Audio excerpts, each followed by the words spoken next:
Tres preguntas iban a atormentar al rey durante toda su vida. Preguntas que, a su juicio, eran la clave para alcanzar la verdadera sabiduría. Sabiduría que finalmente desembocaría en un gobierno justo y libre de errores. Tales cuestiones filosóficas obligaron al rey a utilizar gran parte de sus medios, tanto políticos como económicos, para encontrarles una solución satisfactoria.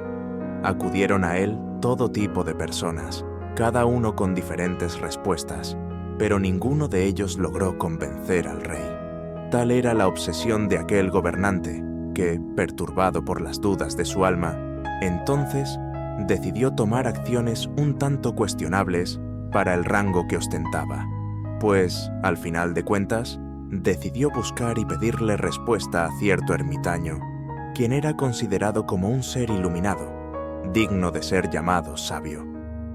Tras aquella visita, el rey por fin pudo apaciguar su espíritu, pues por fin había podido satisfacer las dudas que atormentaban su mente y su alma.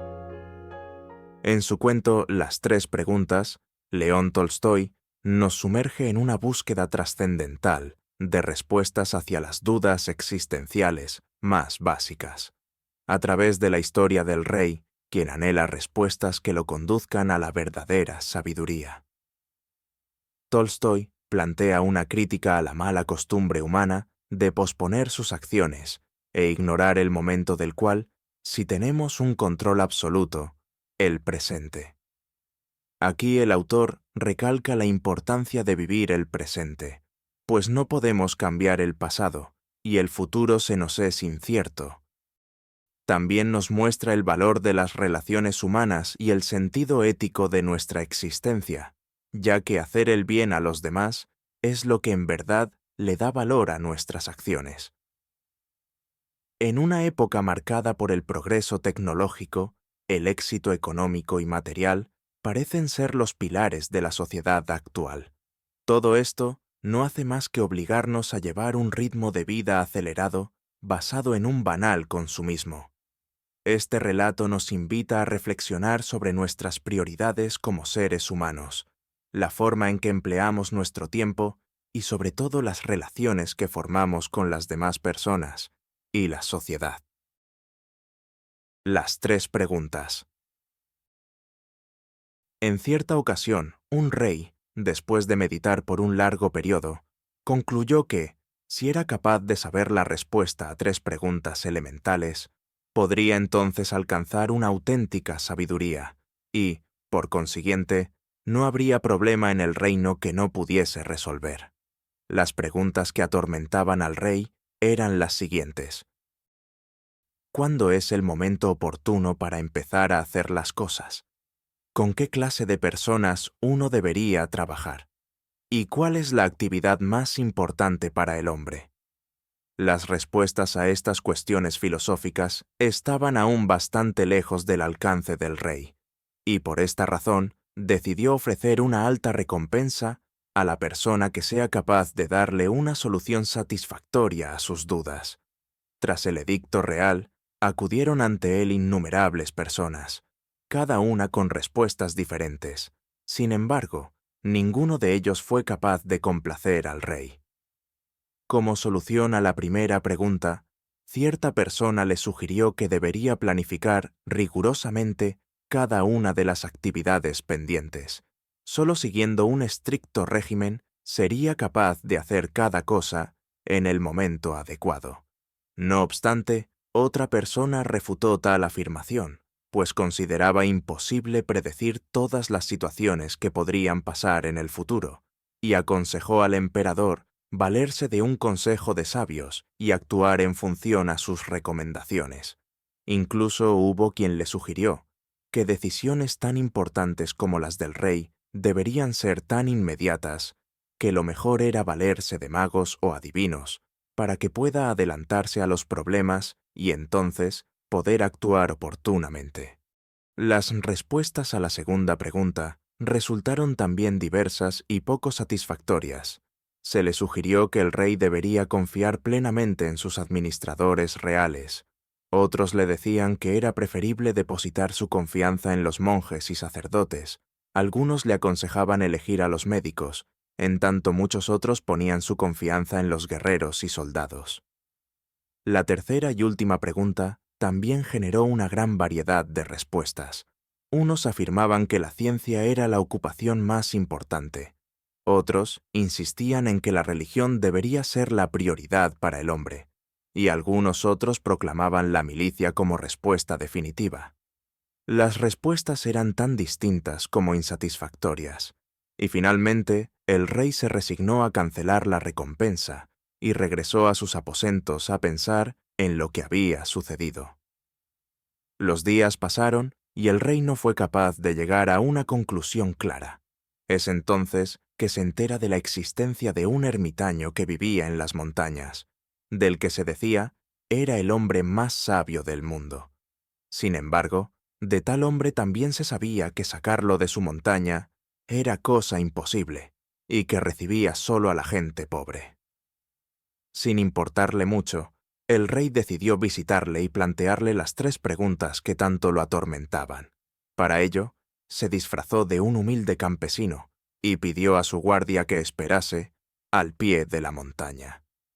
Una vez en la casa del viejo sabio, éste se encontraba trabajando en su jardín, cavando sin descanso la tierra. Resultaba evidente el desgaste del hombre, pues después de todo, se trataba de un anciano. El rey se presentó ante él y le ofreció sus saludos. Una vez fue correspondido, procedió entonces a formularle las preguntas. He venido a pedir tu ayuda para responder 3 cuestiones que me atormentan. 1. ¿Cuándo es el momento oportuno para empezar a hacer las cosas? 2. ¿Con qué clase de personas uno debería trabajar? Y 3. ¿Cuál es la actividad más importante para el hombre?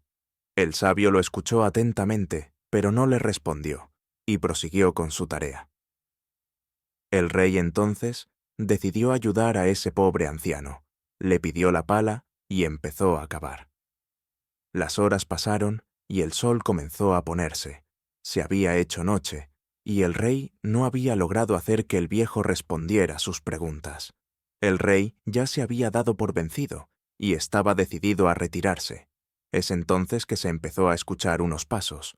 Voltearon y vieron a un hombre herido, dirigiéndose hacia ellos, y una vez estuvo enfrente suyo, cayó desmayado. El rey, al ver al hombre tendido en el suelo, procuró auxiliarlo de inmediato, lavó la herida y utilizó su camisa como vendaje para detener el sangrado. Entre los cuidados al herido y el cansancio propio del rey, se hizo de día y el hombre por fin recuperó la conciencia. Las primeras palabras que salieron de aquel hombre fueron: «Perdóneme, Su Majestad». El rey no entendía por qué aquel hombre hacía tal petición. Entonces el herido continuó hablando. «Usted no me conoce, pero yo sí te conozco a ti. Te había hecho mi enemigo y había jurado venganza. Producto de la anterior guerra, perdí a mi hermano y mi hogar. Cuando supe que vendrías solo a la montaña, decidí tenderte una emboscada en tu viaje de vuelta, pero tras esperarte toda la tarde y ver que no había rastro tuyo, decidí buscarte personalmente. Fue allí que me encontré con tu guardia real, la cual me reconoció y me hirió de gravedad. Afortunadamente, pude escapar y terminé llegando a este lugar. Si no te hubiera encontrado, seguramente estaría muerto. Había intentado atentar contra ti, pero en lugar de ello, tú me acabas de salvar la vida. Si vivo y eres capaz de perdonarme, prometo servirte por el resto de mis días». El emperador decidió entonces perdonar a tan acérrimo enemigo y ordenó a sus hombres se lo llevaran y curaran sus heridas. Antes de irse, el rey se dirigió hacia el viejo una última vez y le hizo las preguntas de nuevo, a lo que éste respondió de inmediato: «Pero si tus preguntas ya han sido contestadas». El rey lo miró confundido, y el sabio continuó hablando. «Ayer, si no te hubieras compadecido de mí, hubieras regresado por donde viniste, y aquel hombre te habría atacado, y entonces hubieras lamentado no haberme ayudado. Por lo tanto, el momento más importante para ti fue cuando me ayudaste a cavar. La persona más importante era yo, y la actividad más importante que hiciste fue darme una mano y cavar conmigo. Cuando vimos al herido llegar, el momento más importante fue cuando lo auxiliaste para que se recupere, pues lograste hacer las paces con tu enemigo y te ganaste su lealtad. De esta manera, la persona más importante para ti en ese momento fue él, y la ocupación más importante fue curar su herida. Solo existe un momento para empezar a hacer las cosas, y es ahora. El presente es el único momento sobre el que tenemos autoridad. Las personas más importantes con las que colaborar serán entonces las que tengas cerca de ti, pues no sabes si en algún momento necesitarás de su ayuda, y la actividad más importante para cualquier hombre será siempre ayudar al prójimo, porque solo ese puede considerarse un verdadero propósito de vida. Cuéntame, ¿qué te ha parecido el relato? ¿Estás de acuerdo con las respuestas del viejo ermitaño? Ya sabes, si te ha gustado el contenido, dale me gusta y suscríbete. Conmigo será hasta el próximo video. Gracias y hasta luego.